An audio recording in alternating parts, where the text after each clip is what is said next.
Hola, ¿cómo están? Bienvenidos una vez más a Historia al Instante. Hoy vamos a hablar de un tema que genera discusiones interminables. Ustedes no se dan cuenta lo que es esto, porque esto ha llevado a que en la mesa de las cenas de familia haya discusiones, parientes que piensen de una manera y otros de otra. Algo que no hace falta ni explicar porque la verdad es algo que está pasando y ha pasado durante muchos años, la división por las palabras y el pensamiento de uno, ¿no? Las personas toman una posición muy marcada y muchas veces más emocionales que argumentos, porque esto nos pasa a todos, que somos muy opinólogos y la verdad somos casi los dueños de la verdad, por así decirlo, y nos cuesta mucho a veces entender algunos procesos, como a veces develar algunas verdades o mentiras sobre esas cosas. Por eso hoy vamos a hablar del socialismo y vamos a tratar de descifrar lo que fue el socialismo durante todos estos años, ¿no? Una palabra que para algunos significa justicia social, igualdad, derechos y dignidad, y que para otros significa control, autoritarismo, falta de libertad y fracaso económico, sin duda. Pero, como siempre digo, historia al instante, en este espacio no venimos a repetir consignas ni a gritar verdades absolutas. Venimos a hacer lo que mejor sabe hacer la historia: contextualizar, comparar y pensar. Y que ustedes puedan ser parte de este video a través de los comentarios que yo siempre y cuando los leo, y ahí podemos hacer el gran debate sobre esta temática, ¿no? Porque antes de decir si algo fue bueno o malo, primero hay que entender qué fue, por qué surgió y cómo se aplicó en el mundo.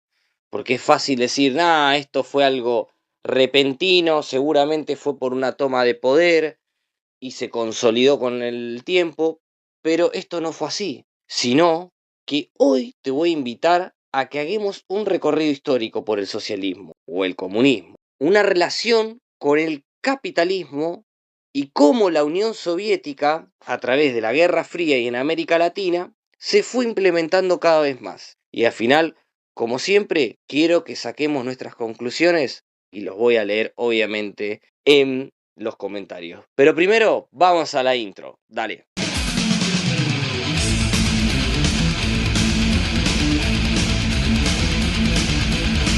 Para empezar a hablar, tenemos que hablar de cómo era el mundo antes del socialismo. Y para entender el socialismo, tenemos que viajar a principios del siglo XIX, a un mundo atravesado por cambios profundos, por una revolución industrial que había transformado la economía y la producción, en el cual fue arrastrada el cambio de la vida cotidiana de las personas. Las fábricas crecían, las ciudades se llenaban de obreros y el progreso técnico avanzaba a gran velocidad. Pero este progreso no llegaba a todos por igual. Mientras algunos acumulaban enormes riquezas, millones de trabajadores vivían en condiciones muy duras, jornadas laborales larguísimas, salarios bajos, trabajo infantil, niños de 8 años trabajando en esas fábricas y viviendas muy precarias. Por aquel entonces, la ola conservadora aspiraba a un progreso muy constante, pero solo progresaban aquellos que eran dueños del capital, no aquellos que producían y eran la mano de obra. Y esto trajo una desigualdad muy grande. Por eso, en este contexto, el capitalismo naciente empezó a ser cuestionado, no solo por los intelectuales, sino también por los propios trabajadores que vivían en esas injusticias en carne propia, ya que estaban más de 12 horas su jornada laboral, ya que no podían tener una vida de ocio, ni tampoco podían tener un momento recreativo en sus vidas. El progreso para ellos era muy complicado y muy difícil, más si no vivían en las ciudades y vivían más en el campo. Por eso ahí aparece el socialismo, no como un sistema cerrado, sino como una crítica que al mismo tiempo hace una pregunta incómoda, ¿no? Y se pregunta el socialismo en aquel entonces, ¿es justo un sistema que produce tanta riqueza, pero la reparte tan mal? Como tenemos que pensar el socialismo como idea empezó sus orígenes, obviamente fue un conjunto muy diverso de ideas. ¿Por qué? Porque hubo un socialismo utópico, cooperativistas y reformistas, pero sin duda los pensadores que más influyeron en la historia fueron Karl Marx y Friedrich Engels. Para pasar en limpio esta parte, el socialismo empezó como utópico, como ideas imaginarias de querer cambiar el mundo y que sea más igual y no tan desigual como se venía dando. Ya con la llegada y la introducción de estos pensadores como Karl Marx y Friedrich Engels, ya se propuso a una interpretación de la historia basada en la lucha de clases. Con él, ¿no? Y que cada sistema económico generaba tensiones internas que tarde o temprano los llevarían a transformarse. Por eso, el capitalismo, decía Marx, estaba basado en la explotación del trabajo asalariado y por lo tanto no podía ser eterno. En esa lógica, el socialismo sería una etapa de transición hacia el comunismo, una sociedad sin clases sociales, sin explotación y sin Estado, decía Karl Marx, que hasta ese momento todo eso era una teoría simplemente, en donde se juntaban a hacer debates intelectuales, donde libros, discusiones filosóficas se plasmaban en cada rincón de las universidades y donde las clases trabajadoras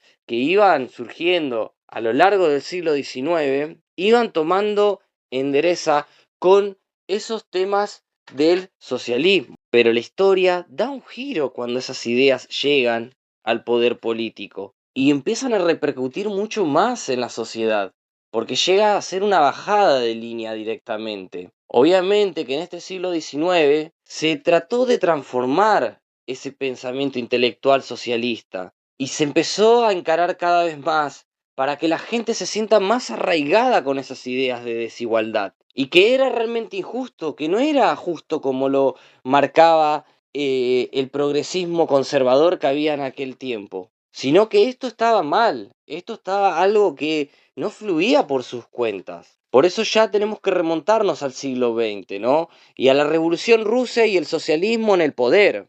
Y cómo en 1917 la Revolución Rusa cambia la historia del mundo. Es una de las denominadas revoluciones. Esta es una gran revolución porque hubo un cambio drástico, como podríamos mencionar la palabra revolución. Esto fue un cambio que por primera vez un grupo político inspirado en el marxismo toma el control de un Estado con el objetivo explícito de construir el socialismo en un Estado. Y esto es muy fundamental. Es algo que va a ser muy disruptivo para la época, muy disruptivo por el lugar donde se va a dar, que es el imperio ruso, un imperio avasallado por una monarquía donde la servidumbre era prácticamente una moneda corriente en el siglo XX y era una de las únicas monarquías que llevaba este sistema de tal manera en el siglo XX, donde la desigualdad era muy grande, pero donde la industrialización no había llegado. Como decía Karl Marx, Marx decía que estas revoluciones y estos cambios de paradigma se tenían que dar en ciudades industrializadas, especialmente en Prusia, donde la industria y la potencia que fue Prusia en aquel tiempo, o Alemania,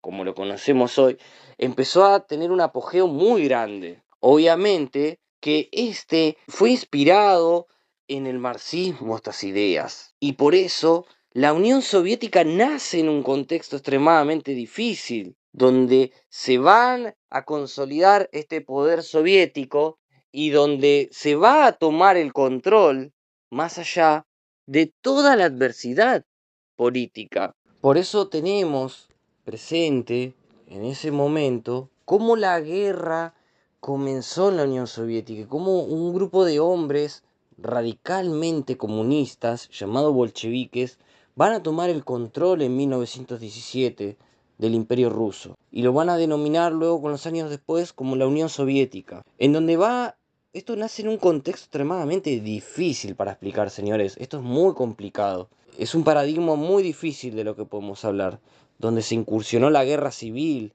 donde hubo una hambruna terrible, un atraso económico y una presión extrema de las potencias capitalistas para que cambie ese paradigma en ese país. En ese escenario, el nuevo gobierno impulsa medidas radicales, como la nacionalización de la industria, la planificación central de la economía y el partido único. Obviamente que la Unión Soviética y Lenin, una persona que, por lo que dicen los escritos y muchos autores, una persona muy adelantada en aquel tiempo, donde tenía una percepción muy grande y donde había quedado como un heredero de la teoría de Karl Marx, ya que había desarrollado sobre los modos de producción que mencionaba Karl Marx, que fueron cambiando a lo largo de la historia y que llegó a la conclusión que el último modo de producción en lo que escribió Karl Marx era el capitalismo. Lenin tomó de ese capitalismo y de ese modo de producción, por así decirlo, y lo analizó profundamente y llegó a darse cuenta que el capitalismo estaba pasando por una nueva fase, que era el imperialismo, en donde él había pronosticado que los conflictos de la futura guerra, de la Gran Guerra de 1914, era producto de estas potencias imperialistas en el afán ellos de crecer potencialmente y enérgicamente, se irían a destruir en conjuntos. Esto le valió mucho a Lenin y mucha gente lo siguió a Lenin como un gran referente marxista. Por eso después la teoría se volcó a una teoría marxista-leninista, porque se entrejugaron los saberes de Marx con los saberes de Lenin, que también obviamente es para hacer videos especiales sobre estos dos autores, porque sus teorías son muy grandes y son una aplanadora para desarrollar sobre esto. Y la verdad, son contextos difíciles. Bueno, pero volviendo a la Unión Soviética, que atravesaba una guerra civil, una hambruna y diferentes declives en su nación, Lenin también se ve contrapuesto a que no podía llevar esta teoría socialista de tomar y abolir un Estado y no haya diferencias ni clases sociales. Esto era muy complicado para la época. De pronto, por concluir esto. Por eso, lo que va a ser una mixtura entre capitalismo y socialismo, en donde va a ser denominado la NEP, una nueva política económica en el cual se mezclen políticas económicas del capitalismo con políticas económicas del socialismo, en donde va a llamar a capitales extranjeros para que inviertan en la Unión Soviética, pero también va a estar regulado por el Estado y va a haber una gran planificación por aquel entonces. Los reyes de la planificación fueron los socialistas comunistas. Eso ténganlo en cuenta también, que es algo muy bien. Pero con el tiempo, obviamente, la Unión Soviética va a lograr grandes avances con esto. Se industrializa rápidamente, se alfabetiza a millones de personas para que puedan tomar conciencia de clase y puedan tener lo que ellos aspiraban, que era arraigar a estas personas al socialismo y no al capitalismo, donde van a desarrollar ciencia, tecnología y donde se van a convertir en una potencia mundial y van a cumplir un rol clave en la derrota al nazismo durante la Segunda Guerra Mundial. Todos preguntarán, bueno, pero estás dejando muchos puntos y claves en venir. Obviamente, pero acá nos queremos centrar más que nada en lo que es el socialismo. No, si bien en la historia gruesa del socialismo, porque eso sería para hacer otros contenidos, obviamente.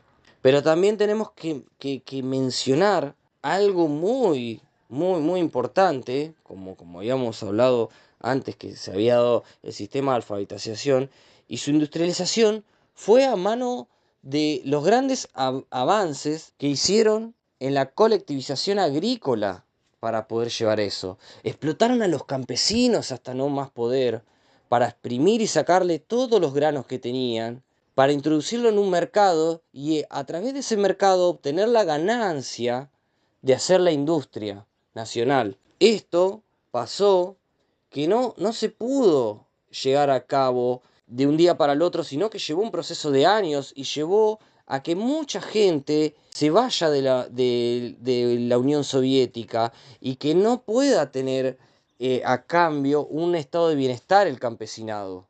Este campesinado ha sufrido hambrunas, ha muerto, ha sido despojado de sus tierras por los socialistas, con el afán de industrializar y crecer y ser una potencia mundial. Obviamente que este mundo de subsistencia que empezó a tener la Unión Soviética ya por la década del 20, en el siglo XX, fue una subsistencia de autosuficiencia, donde esto le prevaleció a ser un país en el cual pudieran sortear y pasar de largo la crisis de Wall Street del 29 y del 30, algo que el mundo estaba gravemente atravesado, ya que el mundo vivía por las esferas de Norteamérica y sus créditos personales, y al quebrar esta bolsa en Nueva York, en Wall Street, obviamente en Estados Unidos, el mundo iba a padecer. Pero la Unión Soviética pudo sortear eso y pudo seguir avanzando con su industrialización. Y cada vez creció mucho más. Pero también al mismo tiempo, el sistema soviético consolidaba un poder altamente centralizado. Se limitaba el pluralismo político, se persigue a la disidencia y el Estado controla casi todos los aspectos de la vida social. Ya prácticamente el centralismo, de mano de Joseph Stalin, una persona totalitaria, en donde va a tomar un gran énfasis y va a poner la maquinaria del Estado desde arriba hacia abajo, donde muchos van a sufrir en los gulags, en los campos de concentración creados en Siberia para la tortura física y para la mano de obra esclava en la Unión Soviética. Por eso acá es muy importante entender esto y es muy eh, lógico y que me gustaría que presten mucha atención porque es muy bueno, porque acá es donde aparece una de las grandes contradicciones del socialismo real. Una ideología que buscaba igualdad, pero no terminó concentrado mucho, sino que va a terminar este poder en pocas manos. Por eso acá va a haber un declive en el socialismo y que luego obviamente va a ser esa guerra fría y el socialismo y el capitalismo frente a frente, donde van a debatir, donde se van a dar todas las artimañas desde ambos ideologías. Y acá vamos a encontrar algo que va a empezar a cambiar el mundo y el pensamiento específicamente, que va a ser la Guerra Fría y cómo el socialismo y el capitalismo van a estar frente a frente. Después de la Segunda Guerra Mundial, el mundo quedó dividido en dos grandes bloques, en un mundo bipolar, en un mundo en el cual había dejado al fascismo actuar de tal manera, con tal de que el socialismo no crezca, que había sido tan brutal y había decaído en la maldad pura, en la injusticia total. Y esto se vio contrastado luego, dividido en dos grandes bloques. Por un lado, el capitalismo liderado por Estados Unidos y por el otro, el socialismo liderado por la Unión Soviética. Dos países que se habían puesto los pantalones para sacar a Hitler del poder y que tengan una autonomía firme. Fueron los dos países líderes en liberar a los diferentes países. Pero ¿es el comienzo de la Guerra Fría un conflicto global que no se expresó tanto en enfrentamientos directos entre estas superpotencias, sino en guerras indirectas? Por eso se llama denominada Guerra Fría. Carreras armamentísticas, espionajes, disputas ideológicas y un montón de otras cosas. Hasta pueden visitar nuestros videos que les dejo acá arriba, un video de Historia al Instante, donde hasta en el deporte se disputaban prácticamente estos bloques. Porque cada bloque buscaba expandir su modelo al resto del mundo. El capitalismo defendía la propiedad privada, el mercado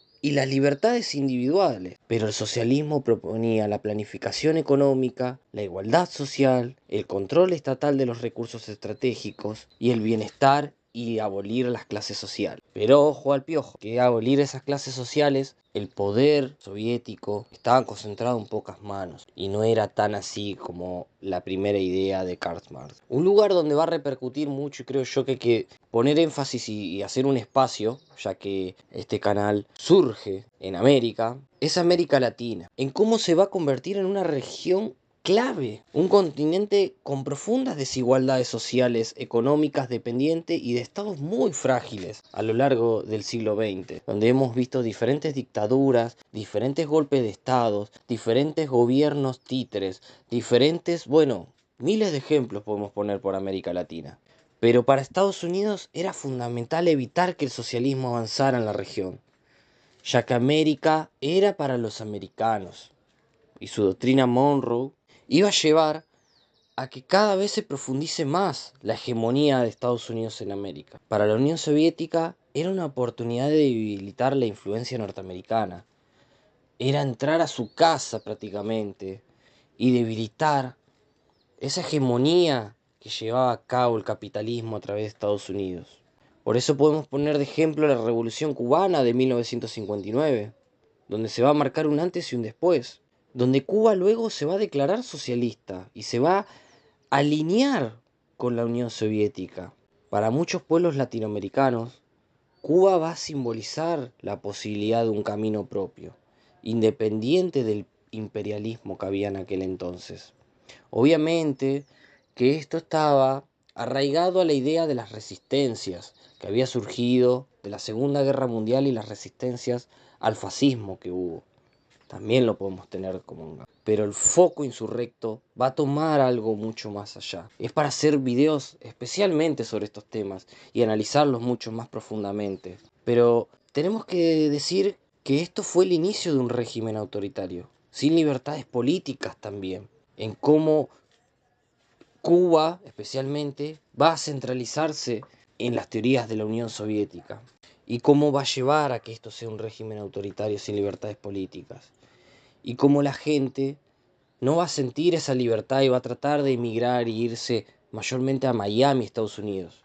Por eso a partir de ahí la Guerra Fría se vive con una fuerza en América Latina extraordinariamente, y más con el conflicto de los misiles que hubo años después, donde se atentaba contra la paz en Estados Unidos, donde claramente, obviamente, Estados Unidos no era el inocente, sino que también Estados Unidos tenía misiles apuntando a la Unión Soviética desde Turquía. Y esto generó un gran declive en las guerras. Y por eso Cuba pudo tener paz durante el siglo XX, porque transaron con la Unión Soviética y la Unión Soviética se debió a Cuba poder tener cierto poder ante Estados Unidos. Por eso tenemos que decir que Estados Unidos va a apoyar a golpes de estados y dictaduras militares para frenar a la izquierda, a esta oleada marxista-leninista. Y muchos gobiernos, desde Harry Truman, podemos poner hasta Nixon y mucho más adelante Reagan, van a tomar medidas extremadamente para debilitar a la Unión Soviética y para sacar esa hegemonía y ese pensamiento, ya que América era muy importante para Estados Unidos, como lo es hoy en día. Pero también tenemos que decir que la Unión Soviética, directa o indirectamente, apoyaba a estos movimientos revolucionarios y a estos partidos comunistas, como podemos decir también a Allende en los 70 en Chile. Pero más allá de quién es o quién, el resultado fue un continente atravesado por la violencia, la polarización, la política y el miedo de estas dos ideologías que plasmaron en América, en donde ambos países fueron protagonistas en primer plano de cómo los otros países en América Latina se sumergían en guerras civiles, en cómo los gobiernos que quizás pensaban con algunos pensamientos y tomaban algunas teorías socialistas eran denominados zurdos y eran mal vistos también y eran puestos en declive. Pero obviamente tenemos que decir que el capitalismo también cambia, porque el capitalismo tampoco se quedó inmóvil. En muchos países occidentales se desarrollaron estados de bienestar, derechos laborales, educación pública, sistemas de salud, seguridad social, etc. Este estado de bienestar también fue acompañado para no ver con buenos ojos una revolución social en donde los trabajadores tendrían que apelar a mejores condiciones, sino que se le dio mejores condiciones para que esos trabajadores traten de no llevar esa revolución social y que no tomen las medidas del socialismo. Obviamente que cuando hablamos de esto, son reformas que fueron una respuesta a el avance del socialismo, como habíamos mencionado. Pero el capitalismo también las adoptó para sobrevivir, incorporando demandas sociales que antes habían ignorado. Esto muestra algo muy importante, que la historia no es una lucha entre modelos puros, sino un proceso de influencias mutuas y adaptaciones. O Karl Marx diría, las ideas dominantes de una época son las ideas de la clase dominante. Y esto fue algo muy apreciativo. Obviamente fueron 20 años de estado de bienestar, entre los años 50 y los años 60. Pero después tenemos que mencionar también en cómo el paso de las décadas y el modelo soviético empezó a mostrar signos de agotamiento y estancamiento. Obviamente que estos problemas económicos, la falta de innovación, la burocracia excesiva que desde la época de Stalin se venía estrechando más y más y más, y un supuesto descontento social. ¿Por qué un supuesto lo digo? Porque la Unión Soviética tenía un sistema tan bien integrado a la sociedad, en el cual la sociedad estaba y tenía diferentes recursos y diferentes cosas en las cuales podía generar un estado de bienestar a estas oportunas sociedades. Le daba vivienda, trabajo y un montón de cosas. Pero con el paso de la década, este modelo empezó a tener agotamientos. Y obviamente se vio acompañado con figuras políticas en la Unión Soviética que eran reformistas y tenían una orientación y un gusto sobre el capitalismo. Por eso en 1991 la Unión Soviética se disuelve, que para muchos esto significó la prueba definitiva del fracaso del socialismo. Para otros fue el fracaso de una forma específica de socialismo, no de la idea en sí. Por eso, desde entonces, el socialismo quedó asociado a significados muy distintos, según quien lo diga y desde dónde se diga. Por eso hoy en día está muy etiquetada la sociedad. Y decir quizás una propuesta o una frase o una palabra te podría catalogar como un socialista, un comunista o como un capitalista, según lo que uno amerite. Por eso, ya llegando al final de este video, la pregunta va a volver a aparecer, ¿no? Y ahí nos vamos a preguntar, ¿el socialismo fue un bueno o un malo? Y lo que podemos decir de la historia al instante es que la historia rara vez permite respuestas tan simples. Y dirás, nos estás mintiendo. Pero es así. Pero lo que podemos decir es que el socialismo surgió como una crítica legítima a las injusticias del capitalismo de ese siglo XIX y logró avances sociales importantes en muchos contextos y mejoró inclusive la condición de muchos trabajadores, hasta inclusive desde ese socialismo utópico en donde hubo la creación de sindicatos, podemos mencionar como ejemplo. Pero también tenemos que decir que cuando se convirtió en un sistema cerrado, sin pluralismo ni libertad política, generó nuevas formas de desigualdad y opresión. Y esto tal vez sea el problema, obviamente, no solo este, sino en las ideas, sino en cómo se aplican, en quién concentra el poder y en si una sociedad permite o no cuestionar a quienes gobiernan. Porque el socialismo lo que hizo fue autoritarismo para poder implementar esas ideas y que la sociedad integre esas ideas por sí, no por un no. Y esto generó una gran controversia. Pero podemos decir que la historia no está para dictar sentencias finales, sino para ayudarnos a pensar mejor en el presente y mejorar aún más. Y no caer en las ideologías, y no por mencionar una palabra o una frase nos haga comunistas o no. Muchas ideas, quizás, que muchos la tenemos en el corazón o la pensamos o la decimos, no quiere decir que cataloguen una mirada o no. Por ejemplo, le podemos dar a todos los oyentes que ven este video, a todos los que nos ven. En Argentina tenemos diferentes momentos de pensar y mucha gente apela a muchas ideas, pero a veces se ven controvertidas por etiquetarse, de estar de un lado o del otro. Así que espero que le haya gustado este video y obviamente lo hice con el afán de ser lo más neutral y lo más objetivo posible en esta historia. Y obviamente lo dejo en los comentarios el debate que podemos tener sobre el socialismo. Y lo que ustedes piensan es muy importante. Por eso si te gustó este contenido te invito a dejar tu opinión en los comentarios. Porque la historia no se cierra, se discute, se piensa y se vuelve a contar. Esto fue Historia al Instante.